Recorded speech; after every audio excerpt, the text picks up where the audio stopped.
Mobi Biakwaba and Fambra Porcupine stand here on YouTube with Sir Obed Oba. Don't forget to subscribe to the channel to enjoy the amazing content bro on this very platform. Well, this evening there are a lot of news around Kumasi Asante Kotoko and some of the Dawson. Nyenye so china a seas of March. Na na yeshi data one how I dream will say a way. But before you realize nature say Ababe drew, na Ababe told. And on 2nd of February, and Asante Kotoko ball against in Swatremai. Swatre. Unfortunately, after the game, yes, there were a lot of issues. For instance, red card incident, supporters and players were engaging in a fight. 3 Kotoko players see the red card and a host of issues. The arrival of Asante Kotoko videos are free. The arrival of Kotoko Muba, the Babe Pim a year, pitch na nkasi a ball so bono 9-7 100 dollars. But at the end of the day, enya no bibia kan ye discuss it was Nana Pooley nipa boni efuobi e fa kwati kwan ho e ball po boni pa wodwene ho a wonti ase say why would football nti obi benya sa adwen boni no ekwo Nana Pooley sekan when Timian survive it. And on the 2nd, 3rd, 4th, it was the news all over. And up to date, it's still the news. I ain't discuss the career year. Am I in a Nana Pooley? Beloved Asante Kotoko fana.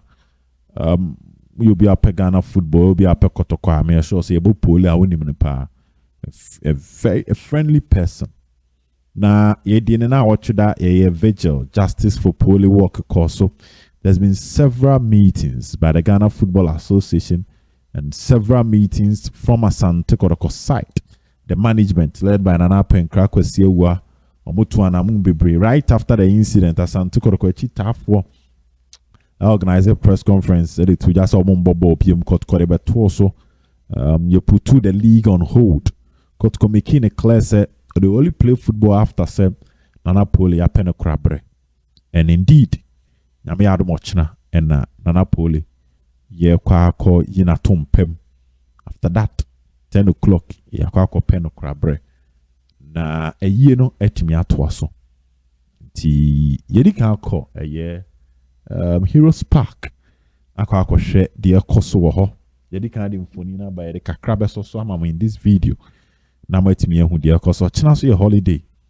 Nti on Thursday na se nipa bebre nheda enkwa adwuma. Even though Ghana heading so on holidays, your mom kwa adwuma but ochina de nipa bebre enhyeda enkwa adwuma. Therefore, you nyina ba akobodom pem e Heroes Park. Na ye de odo akwa akobodom na yetimi I show last respect and love to Nana Pooley. Na bibi yetimi akoso kama. Instructions near simple kwa mentu phone enkotwa ne video enyan sentro phone ko obi bia abekọ body no enkotwa video enyan sentro phone ko obi a again new one eba Nana Pooley ma no na enuanom sentro phone kotwe mic nkosi ne bana no so onko kasa ne yire na no so onko kasa ebrande kunu da mpem a eyie ekoso ti for now there as Abraham no kasa nipa bebre kra na eba Ababe PM Heroes Park, Rihanna Commander Graphics Chairman K5, Francisca Abwaje, I hope I got the name right. Franca, no money now ho. IMC members and also bebaho, and Ray, I'm a money na behese, Bibia Ekuyi kama. Na I think say Chairman Alexander Men money adeno, almost so make it. No arrangement in the door so a year dear. A bit more ground so prepare maybe so. Ko boda dan o ma ye ho adwuma awie but ebu so boa ma body no e bia ye tam free mortuary e dia ba beto grounds na ye siesie no ho na bibia no ni nyina ye onkofo a show mo nsa enye easy na enumre no ma pii na ekoso Heroes Park ye de ho nsam no de bram. Let's move on to other stories. Well, in as much as na me admoch na Nana Pooley ne 1 week na yie no Kosono Asante Kotoko bebo game on Sunday Now week way one major issue Asante Kotoko had to do with that the club licensing body and the fact that they rejected the Baba Sports Stadium say any idea freno safe zone might be in same pinch in washo kese ewo kuruma na so bia Canada na obi bia so ewo na dwenkyra na oka regards to this particular issue. Well, fast forward and publication about Bontain Asante Kotoko as a club, they apart from online publication, almost share active communication and fanfare a year match, because the focus is on Nana Pooley and but a year gates proceeds and gates prices from 70 CDs VIP, 30 CDs center line, 20 CDs, a popular stand. I know any scar a Asante Kotoko beje on the day now. While the team is preparing, as a somewhat friendly match, Kotoko as a club officially after Nana Pooley incident, could break almost started training, but friendly match there.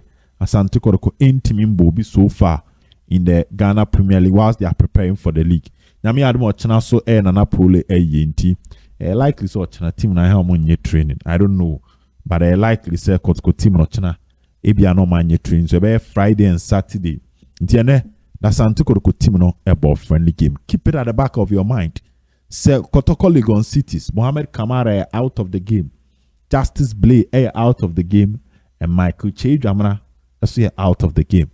Along the line, Samba Unel knock kakra on ese. Into kaya. The last time you could PM adakwejache na a year Kotoko training no.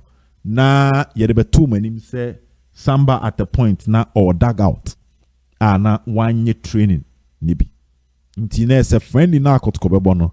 It is in preparation for the Legon City Smart team players are red card. Blay, Kamara and Eche were definitely out of the game because coach in April more on between about the game na nkasa. Don't forget that this same Asante Kotoko team Peter Aqua so na see injury Inti Peterson Semino kakra. But let's go to the lineup. Freddie Kasari and a demo. Asante Kotoko. We all know, sir, in the absence of Mohamed Kamara, he is the most experienced goalkeeper in Asante Kotoko setup. Even in fact, he's the captain. And the debate over a year, the Abekana said number one no crown is not really settled because Asari Kamara, the battle still goes on. So Asari. And that friendly game Ben America and Asante Kotoko adakwaja ball game against Kim Faisal City. The name ne okrume ya a Division 1 side and a Kotoko any boy. Nti Freddie Kasari and that post mo in this particular game. Fast forward right back. Branch FN Lord Amwa. Yes, Lord, it mean a full recovery. Nti Lord so STT game no. Erema Asante Kotoko Patrick Esiedu.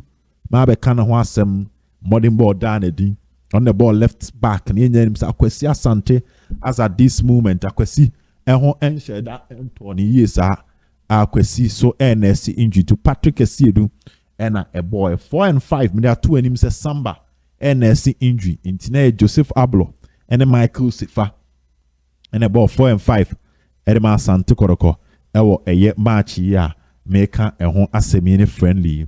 Now, Oba in Finfiam, there are two and we say Blay, NHA Jamana. Don't forget, so Omumi, Omo suspension because of red card. Intine Samuel Tinedu and Jamanfu believe say after Blay suspension, open nipa opportunity na setiaman stage na setiamano for him to capitalize Samuel Tinedu. Yes, Tinedu kobo kotokone baseke. Ewo enyinase. And he had a wonderful game. And a coach didn't twice against Legon Cities Wakra. And okay, Legon Cities the mark the first defeat of the season. Na Kotoko you're unbeaten. The worst performance was a draw. That was against Young Apostles and Baseke and a Brekum Chelsea. Matches I can name kunimdie. Edema Asante Kotoko Kotoko ball a year against Legon Cities. Emma City share Kotoko 2-1. That game somewhat Tinedu started later coach Ogum. Ebe in a frame. Based on friendly Kotoko boy, there's a coach prepared Tinedu for him to take over the Justice Blay position. Andrews in team menu On say in team the about 90 minutes. Game na Kotoko boy against Clubber. Your friend a year in Swatreman when the red card. Into ono any tinedu and a ball. The double pivot. There's a tinedu ebe replace Justice Blade. On the wings, Ubenya Saka Dauda. So follow channel way. Now follow training reports. DBA de brewa. There are two enemies Saka Dauda. Available. Chesa Saka and Sana ne yano. Nyame adom ama Saka Dauda ne ho ato no. Intensano ama sisi ultimate training. Ema bibia etimi koye. Edema Saka Dauda. Enti eno die free oba. Na ede two enim. Enti Saka Dauda. Eso start game Nensano wenya recovery on se Kotoko. Eko boy against Nswatremai no ena Saka Dauda nensa eko on ti Saka ho etimi ato na no die free oba mede to anim na enye Saka pe the other side of the wings on se aka se Peter Akwa ehon to no nti Elvis Cheba for Awuchi ena ebo the other side of the wings edema Asante Kotoko nti Cheba for Awuchi ebo eno ena the other player no so board the other side no ne Brantia your friend Kwame Puku Beye on a lead attack no Edema Kumasi Asante Kotoko nese no and a complete Kotoko first 11 this particular friendly gamer Asante Kotoko boy against Kim Faisal ne Adakweja at the end of 90 minutes na Kwame Puku yes clearly before the league nebeko break no na Albert Amwa injury no Kwame Puku take over na no abogo sa no atototo ntrana the only match ba kwa Kwame go na ntimi amba was the match against Nswatremai eno na Kwame go no ntimi amba so ewo ho a yen hu Kwame Puku se o shego but na Kwame Puku e shego edema Asante Kotoko na Patrick Esiedu eso ede ba ko count Kotoko wini by 2-0 eno ene nhyehyeye piemu ene ewa Adakweja Sports Complex ene ye training kakra nti amam nana Pooley nsem no ni amam de course on the field. Well, let's go and listen to other discussions and some doso yentimi nkan nyina but there is more ene ye di nkomo fa save zone ho so obetia eno Asante Kotoko forum nana Penkra Kwesi wa lawyer Safu Duku coach Akwesi Apia emokoyeye with the supporters were mensiano omoni to just say they are planning said the National Circles Council election no omode embebiem ama say voters no I or more the chance I will subscribe to the Fabu census it means you can vote at the National Circles election. Again, the issue of mixed zone SUBE commenter we spoke to a member of the club licensing for them to explain what is happening with regards to as to why rejected Babaya Sports Stadium other discussions follow. So with that much I do, let's go and listen to the other discussions follow and there our promise 102.7 Jibo yenwura na anwure yenya kakra emfa ento so yenyina nim sa Francis ya Frempon yenua Pooley echira ena yenum nachi sikasa kra na me no ka say de all the arrangements no aye krado na no ene wura mu ene lawyer Safoduku Esquire kasa edema Kotoko ena ye no nhye no wode kakra eto aso se enye nwanwa echina no ebetuma ba se nso trofo ibi kra no bebe ye ibi nanso ade a oso mo hye omutem ne se omuni nso atre eni entokwa ebetuma ba se nso atre fo kra bebe ye ibi yedi ka se ye ne nso atreman eni ntokwa eye obi na adibone na police for asha se ohwe mo bi an ho bebe mu bia no ebe yi no na Ghana bra na fa kwanso se nipa ba ko ya de a emfa nsan dom ni na edi asem no ene aware ne eso awu nti no e na be ba ko e na Ghana fo yetimi ka se obi adibone wo nso atreman sa suntum nyina ne no mo se pasa ni etwa sabone e Ghana bi ado yempe ekon ne bibia bi te besem mo yema police fo nya dwuma se de yebetuma yi omo a ɔmo ho bɔ asɛm mu sɛdeɛ mo a ɔmo de akɔto dwa apolisifoɔ de mo statement ɛnam so ma yɛhyehyɛ saa nipa yi obi a ne ho bɔ ɔmo bia no ɔmo na Ghana ban no ɔmo asɛm ɛnyɛ yɛn kɔtɔ saa sɛ bɔɔlo a yɛbɔ yi ɛdeɛ bɛtu kwan kɔ baabi mmeammea ahodoɔ bebree nti ɛsrɛ mo obiara mfa mmara nhyɛ ne nsɛm wɔanhwɛ yie a adeɛ bɛkye na wɔn kɔdi adwa mu na wɔn kɔ ɛsɛ wɔn gyina kɔɔto na wɔn kɔ na ɛkɔ wɔn kɔ na ɛbɛ kɔɔto Ghana asɛm ebɛtumi adi mfie nwɔtwe mfie du na wɔn da so twa kɔɔto kwan ɛwɔ wɔn kɔ na ɛbɛkɔ nti yɛbɛsrɛ mo obiara mfa mmara nhyɛ ne nsɛm obiara mfa obi ho asɛm sɛ Ghana mmara emu asɛm wei na wɔn ayɛ bɔne yɛsɛ yɛ de obi kɔ gyina kɔɔto a Ghana constitution say onifɔ ekosi sɛ kɔɔto bɛka so onifɔ saa deɛ ne ti no yɛte obi a ɛgyina kɔɔto mu na bɛɛlu ɛsan sɛ etumi di asɛm bɛɛ mfie du yɛwie sɛ nipa kɔ no kɔɔto gyaa no a anasɛ mmara gyaa no a na mfie du na ɔwɔ dɛm no na ɛbɛyɛ ne yɛtumi akɔmpɛnsɛti mu mmiri nyama kɔɔto me deɛ deɛ mahu kɔɔto ɛne magistrate ɔte adwam ne apolisifoɔ nkuta ho deɛ mahu sɛ mpanimfoɔ no ani abere sɛ asɛm no wɔn bɛdi akɔsi baabi a ɛsisi biara ɛsɛ mene biribiara bɛtumi aka sɛ obi pɛ sɛ ɔboa wo ɛbaa yɛ da biara mete so nya kɔɔto afei mɛsɛ radio so kasa ɛno management mene yɛyi me sɛ menkasa ma Asante Kotoko management obi biara wɔkasa mɛfa management ho yɛwura mene nye radio so kasa bebree ho a wɔadi nam ha wodi na ɔmpɛ saa ɛti ɛsɛ wo bibi na obi bɛfrɛ pɛ sɛ radiofoɔ mu ɔmo nim ɔmo tie yi ɔmo yɛ de bɔmpa asɛm foforɔ kɔtɔkɔsɛm na kɔmfisi yee no ɔmo ni agye saa na ɔmo pɛ stories no ti asɛm wo obi ampusiw sɛ bɛka management asɛm ɛnyɛ mo asɛm committee na yɛyɛ ne yɛsɛ ɔmo yɛ nkyerɛkyerɛ afa DFA enhanced safety protocols no Kotoko yɛmfɔm management biara sɛ ɔmo nkasa ma management sɛ biribi wɔ hɔ dada yɛgu no nti yɛsrɛ mo mediafoɔ nso no mɔmmɔ ayɛ wokɔfrɛ sɔpɔta sɛ match promo ne ɛyɛ a ɔmbɛyɛ wọ́n kò management asẹ́mu a náà pèsè òkèètì confusion jíṣẹ́ management àmà kọ́ ẹsẹ̀ òbí ń kọ́ka asẹ́m ẹ̀fà mọ́ ayé ọ̀dọ́ ọ̀rùn mọ́ ayé supporters wọ́n mú wọn nsẹ́mu ọmọ ankasa wọ́n bọ̀ wọn dẹ́ wọn pẹ́ kọ́ abá sọ̀tún ẹ̀dọ́ ẹni ẹ̀ mú wọn ní sàmà yìí na ewúrẹ́ aso na sọ́mu nínú kàkà.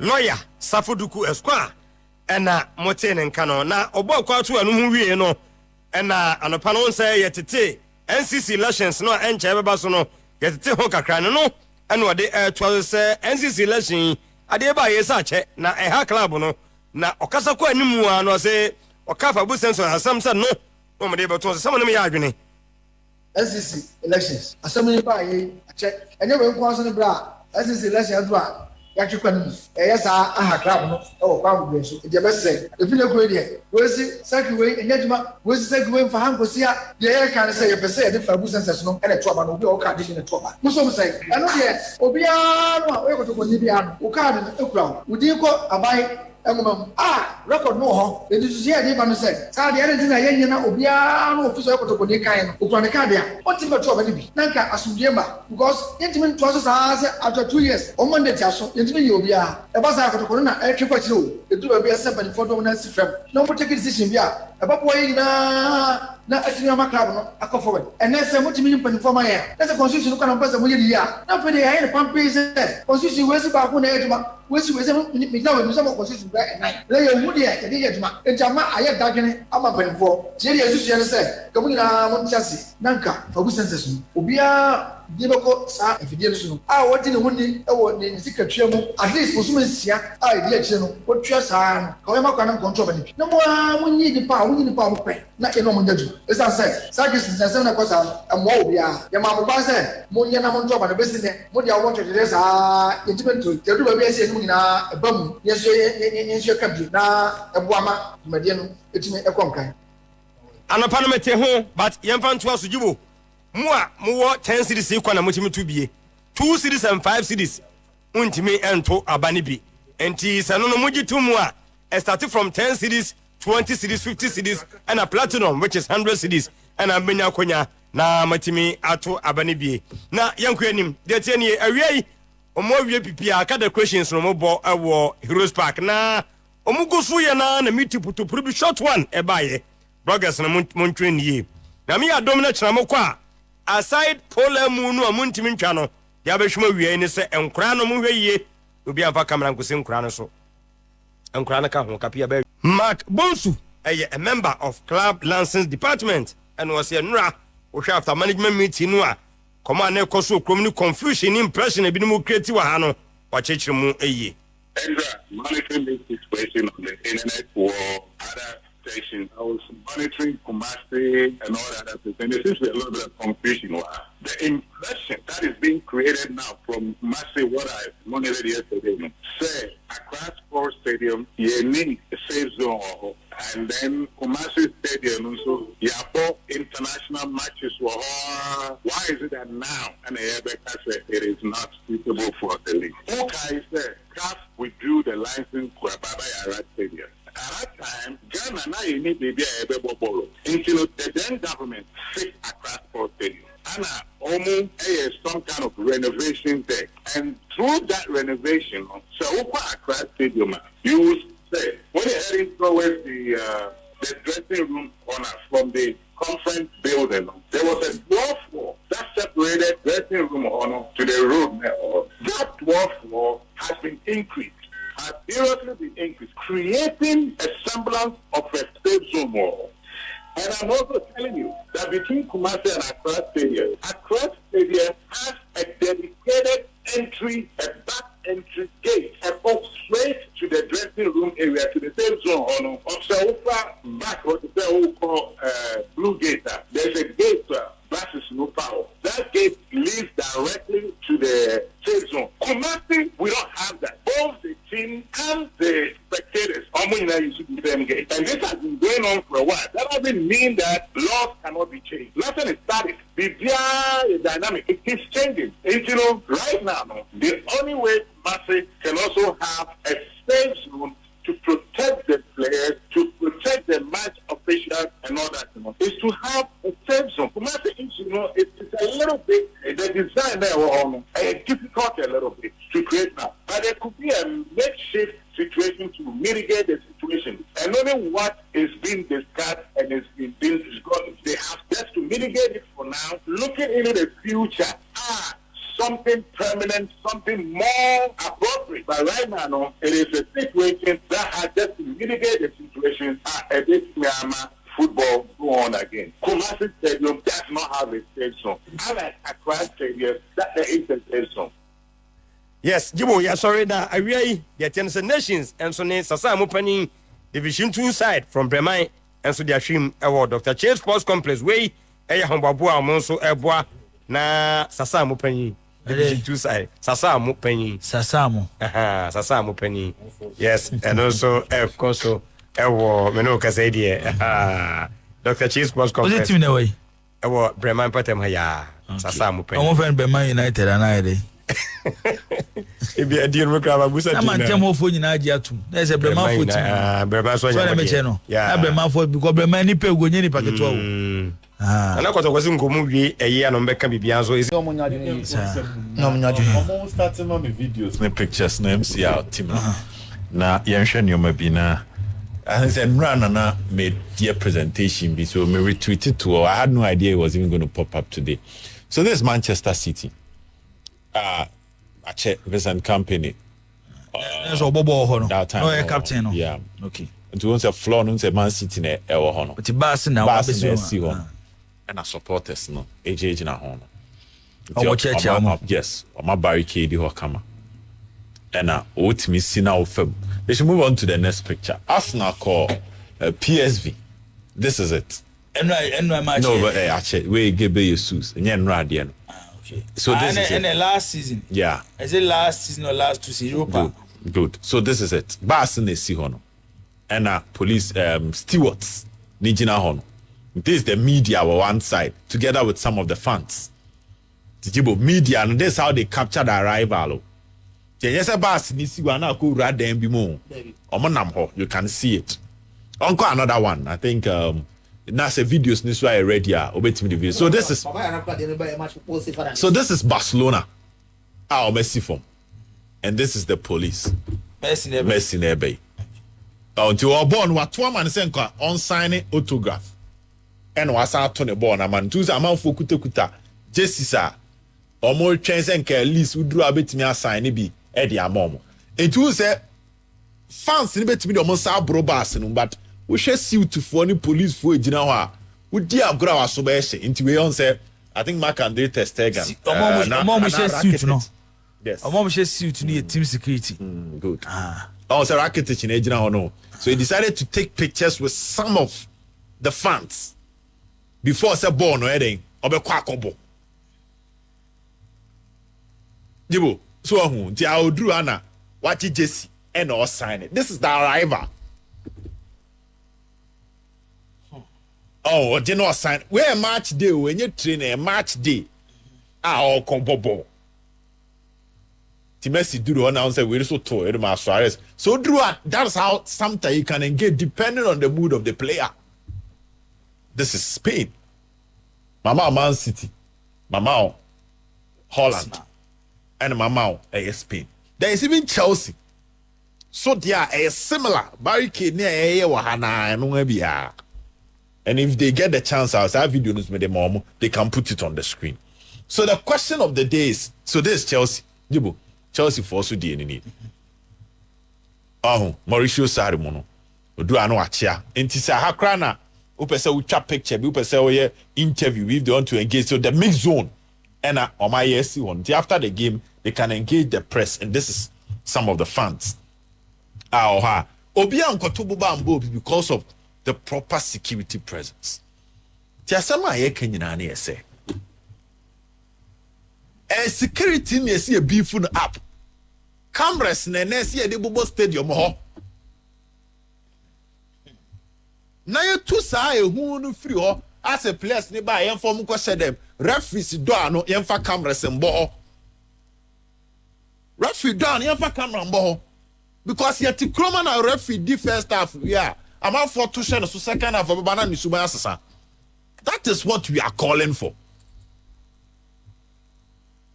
Kibo what they make Barcelona they always be two boba bo bianca na waso nyeshe. Man City they no so say PSG they no don saka obi waso nyeshe. Waso pebe so ne waso besify yeshe no. But look at what we here o Kroma.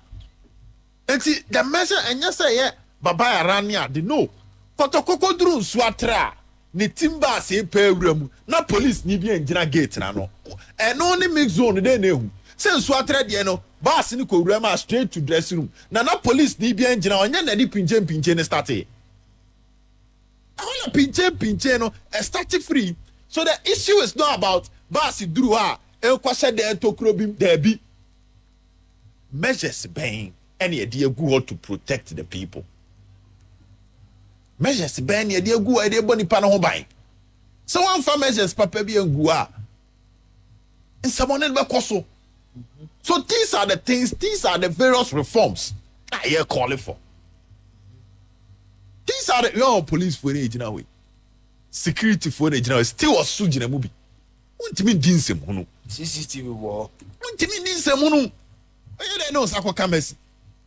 Okra de o patcho so mbra kra no mbeben. Security asema na yeke eno na na emu bi ka say. Ye be say so bo a. Ka de mbema na ye easy ama ye CCTV camera no. Eno kwa security na so 50%. What is it? Ye nyinyini ye beto. Teams arrive na camera bo. Ye beto asem bi. Say ye no kuro say nye no kuro ye asema ye beto ye. Say obet meje tu. Meje tu ya. Mo so nche ma ba. Yeah, me kai say. Yes, he had the true not to hold the rubber born here. Aha. And see, says CCTV ne bo ha. Nipa na ni boss say Kim. O di boni a osuro. Jibo. Me nim line kron kam there no Madrid for. And na omoba. Nam fans no say. Think about Yara no moba. Ka from Abia is my kitchen ono.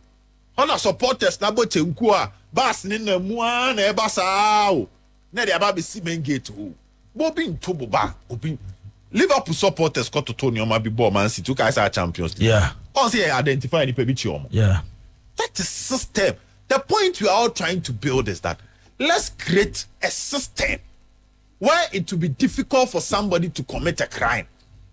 Asamini awan the air Kenya no. And I had to travel ni ho. I had ni pa boni who omtrim ni ho. But there's a system. The word is system. It's also don't cause a Bamford man. Why? Mate. It's the same there. Mate. And Bamford man. Why? System. Away team yete ha, home team te ha, oto boba ye betew. Oto nsuo ye betew. And you see a chewa adwanto a hene asem bi eno because you can over and over again say men ko stadium nkoto boba, men ko stadium nkoto nsuo. Enti sa okwaya obi mbegina wachi enka sa odi emotions na yeye. The last time na me mouth Granada fan bia racist chant camera ne spot ono nko a. Yeah. So wona na wo ye. Yamano suspended sentence. Yes, and fear I feel ba ko da ho. But they say for untu. But 24 months the next 2 years unko stadium. Ba unko di boni bia na trigger sa feel ba ko na da ho no. We want to ba or you should resist chance. That system. And we need that. You hear no be no kroma. Where people can go to the stadium with their family. I just a nightclub be back room and here will be sick. Nightclub here will be sick. I want to for Kobe. And a nightclub club to say I had the master would take Pia from 4 time we are on man. I ask them for Koha. But and yes, the Panompe nightclub cool. But up where is safe. Obenya a wonderful experience. And quiet there. It's me quite away near Kobome. About then I made the away I come a plan so say me too quiet. Me thank home. And then I'll sit home and watch it on TV. Because the last time I may explain ya debi. Nipa brewa ewo week ni mo ketua bi o. And now economy ntino. Dibo, ye only nipa ebro me adwuma bebre. First pa na Saturday oduru kroma na krom ye din. And na Saturday e market day because nipa no ye 5 days na enso no. E so be 6 days ka ho. Until Sunday and odi be na washing. Odi be di ni dwanu aduane, odi be kwa asore, obesan di ade ahome, or busuani bi okosra na eso okoye. So people Sunday these days is packed. And it's a first now. It through Sunday as a source of entertainment. Stadium nkwao. Me see ene every day will be a Facebook, Twitter. Sa influencers no. New locations are almost show the app. I'm for call money. I'm for call money no. There be a new location ba, there be a update ba, baby abechele. It's a for cry paying money to promote. Yes, promote these things. And they say Sunday and funny say oh ball no. And up a bomb pa, Jibo. For those who even love football, there is an alternative. European matches. Exactly. And to create a system where people be comfortable. Fabu sensors, now the manual see. Jibo. Kotoko one recognize a supporters group. And as a club, you need to do everything possible. Say our supporters group in the Bijina. Now, you the you know, and the idea about coming in Jeffam Mahopa. They understand the principle of Yadinam Nina. Yeah, Omotiasia pa. And now, or did you kutano beje diope? Omotiasia chemema. I did kutan near day. A man in Quaya, a dear kutano no. Or baby kiss your sword, dear no beje diope. So what in common as Fabu census, Kotoko circles, and elections. Everything that Ebemo Bio Kotkuchi 10 year benefit should be attached to Fabu census. Except Kotoko desadi any yinam.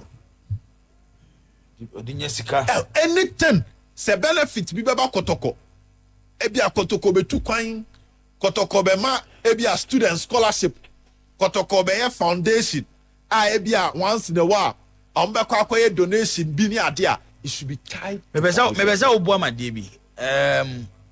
Nyame ya aduma free next week ko. Yeah. Ebe say one of the days. Na various groups no, aside circles. It's a majority of them or WhatsApp online, platforms. Yeah. Yempe leaders of those groups. Those groups. Okay. Now the decision of management, the management person will take you almost so view on it. Okay. It be say oh yes adwuma na mame na pa omo nyina numbers ba ko omo leaders no and aso mbe you obi obekasa ama omo tie bi lawyer redami Kotoko diaspora kumapem Kotoko ho awan ni nyina na pepe mame e be mo time no so asho view. The point is we are seeing this and I saw a brand on. Okay, we are seeing him. I'm about so pay e ma e do mo examples pa. Oh, Jibo. 05361616070201941461. Where we are fit, George Ose we are fit. Oh, USA. Any way e buy. Young line. Na young fan kasem. Ti uncle back non starting. Be starting na Jibo. Ti any park ni. My bonsu. Kasa tin sana yo chechire mu nyina na omukọ akwa approve tie ni back se omombon tie ni se na ukoduru a ura tie ni stadium ni ukoduru a chirono no na bus ni gina abonte ti misrawo bebi a bus gina yi se kwabrane na se obabu place ya so obu moko mo. What is safety about tie ni stadium omukọ approve ye? say no stadium and upon match when but the here and yet just I'm obi any stadium and to share a supporters na omo lead team na ejina abonto bebre na omo make sure say the boys are safe. And just imagine yapon match wo team no bibi wakwa hye bediama awotie ne na ni bra ba na o players ebe nante free akwa kuura efani say omo baas mu akọ de ne beto say ebebo fenfram we dem agbonsu o slang no wan hu o slang e na we hu say we no more dangerous than Baba Yara Sports Stadium. Tibu me say ene wiase be unya stadium bia yesi ne papa ya shada akoye structure bi say safe zone ya structure dey say o omu pa omu tutu kwa mo de mu national team tutu kwa mebre ye shada en ye be bi say ya di market me yi videos mebre na ka me try say ye nanu ya Manchester bo mu home match bas no ebesi ye Jibo baby a bas ne si ene the road where bless ne far and san makowura stadium inside there ba ho red dressing room no nti aye barricade bebre bon supporters impo bia omo sa VIP session no o mu jeje no omo fans play bit video mpo no kwasane afan say autograph era ma supporter bi no otwam no okọ enti ye de no it's about ensuring security is tight. Baba Yara okay say it's not even let me again indiscipline because I get now all can supporters and supporters em for get there sa baby nanke baby timbas ne for run like accredited defenders saying ukuta complementary for the for or you just come for let's say that street they all tell me or get na bus for me uku complementary baby or for stadium or you just come ro and I say VIP for no so to mo mutueska the message side gate or you no mo fa VIP your gate of our baby media stance no that is one any other gate na ewo other say no can the other gate na wo closer to hockey park no okay or you just come wura ho is it the amount for tuafa o because enter me say enye for lack of discipline and how corrupt some people are and no most of the wa no what the Mr. my more 20 na bi no wa je no oko ba no ohun bi da say asam de omo ana ya beka kire omo ana beka kire say ba de ohun bi da me hu bi da ba do mu tue na ya beka say to bi ya ko jenjena wa na twem ne oko because I am muslim do na person omo use getting because of omo either cars and say bi no dey for akwa park because on kuta car park first pass bia on no etika side gate no I specifically for timbers and domukuta car pass and you support this say for the normal sport that you just come for and my boss some company say you for based on the how the structure of the stadium is now all support that for again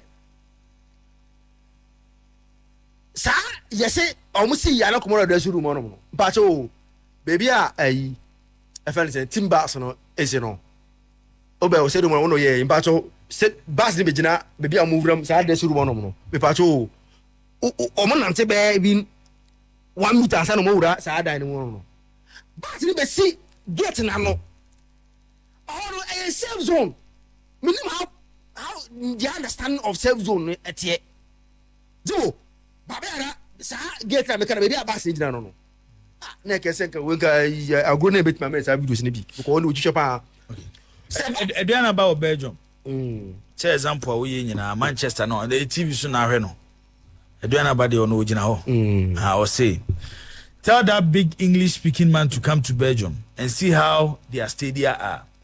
It's only a demarcated area with metal barricade. If a player wants to shake hands, they do it. It's only high security presence. You see, me ana kroma say no. Ana ade ba kwa high pa. Siatra, sa de kan o, captain. Siatra. Ye no obi na de ye ko sua bi no. Na ye pese e kire because ade ni me sen no. Siatra. Ade. They know the call that customer worker. Siatra. Siatra as mo me kan say ko ba sa. Ai odi me ka ji. Because we say sia aye koyu. Tra aye wuchi. But we say to koyu wuchi. But ye ni kasa bisa. Sa direct translation to me nyan sa wa Hausa. And you can say e be sere wa bonte. Wo ye bibia ma na bro bi de so. I know how Zamba can say. Zaka yi wuce na wani. I know I don't know what try uncle. Eti, Jibo, I say, simple. Basin Baba Yara, e be si sa gate na e lead to dressing room na inside room no. O se basin o me si ma the basin gate no e be si you know pepe. Place the see ya no move inside. Safe zone.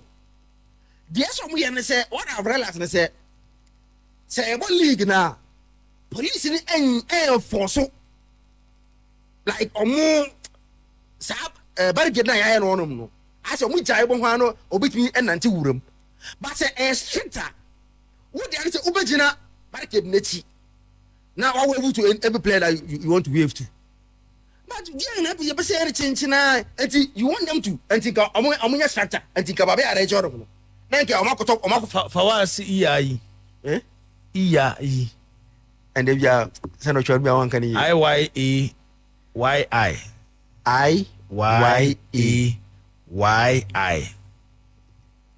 okay I want to be our can the find us that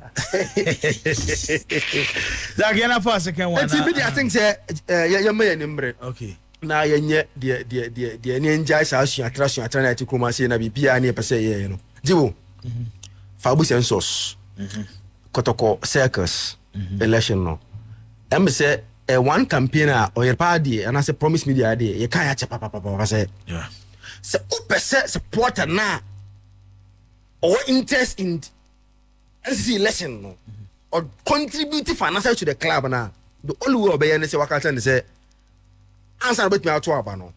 You have to be on Fabu census. Not just be on it but be a member with good standing. Yeah. Now, the attorney said, "Sisi can say, me NCC for the brain now. They don't contribute to Fabu census. Yeah, sure. Over brain now, and we know it for a fact. Most of them are not registered members of Fabu census. So directly, they are not contributing anything because almost some cost them free. Meanwhile, open position NCCO to lead this huge group cost them free and contribute to Fabu census and to liability to the club. Oh, so what they are so play? Yeah, you just who support the yeah, what they are so play? Maybe I be beat. Where's the means? Be beat me ba. Where's the means? Na omobe here ni nim die anana ho den anani sika no de kakra no de support. Where's the means? And one obey can no. Say no see your money. Yeah, but so one team no nya sika na sika team ni gina na so players are open ya koto de abramo. Enti I like the idea. They should and yes more bia mbe say we dey abantam ti yan twentwen so da bi. Yan fa share with this LCC election say tam so na e beto sahaba na. E no di obo say the number e be ko so biom. Yeah. Obo say if you atena ko, let's start doing this work. Let's no on my update. Say, this is the decision that they've taken now. You will see say every day number will be going up because now obi a pese ne nipa be member bia no obekoso we are e ka ese odi bia watia e de o se no so na no ontia no e ka obi a robe den obetia then e ma see team nisika na e di bot team no bra. I think say one of the best ideas that this IMC led by Kotoko na Farehene e de e ban se Kotoko NCC elections no. Now we are going saying Fabu census. If you are not Ebiema madam members nyina. Obia until nya afena because if you are NCC chairman, oh supporters ni nyina dey. Onadom no because ye fa women sia. Ono ne kwakọ represent mu nyina. Na di ni kwa ne Kotoko supporters group. I think that would be the best Kotoko supporters group. Ninja NCC because now you are representing all the Kotoko supporters no a globe nyina all over the world. And I think say because your mom we chi amanone omo ye card bearing members omo dues. Omo dues. To omo nyina omo beto ban bi enye obi a na person join the circle. Yes. Baga so obi a me Kotoko supporter de obi a ba be. Obe. I think say one decision that if omo gina so na ejina we all support it. Now about my team no I generate to the Fabu because now say numbers no so te.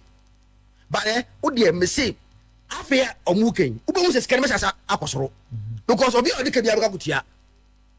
And obi on this bia no ebe koso and fast. Me say I know most of them and omu company nya no. They are on the Fabu. Me da say Alhassan Said Kofi